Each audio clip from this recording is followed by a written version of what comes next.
امبارح في كثير ناس حاربتني على الستوري وسبتني، ما خلت كلمة علي لأنه حكيت كلمة الحق وقلت نحن كلياتنا سوريين، وأنت قاعد ترفع علم الصهيوني بنص مدينتك وتذبحوا أطفال بعض، وكلياتنا سوريين ودم السوري على السوري حرام. لأني حكيت هيك تمام، أغلب الناس حاربتني، صارت تقول لي نحن عم ندافع عن أرضنا. طب أنتوا عم بتدافعوا عن أرضكم أنتوا الدروز، مع احترامي لكم، واكيد ما عم بشمل الكل، في ناس منكم كثير واعيين وفهمانين وشفنا موقفهم المحترم.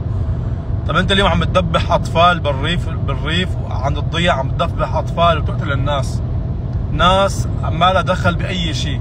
انت لوين بدك توصل يعني؟ انت لوين بدك توصل؟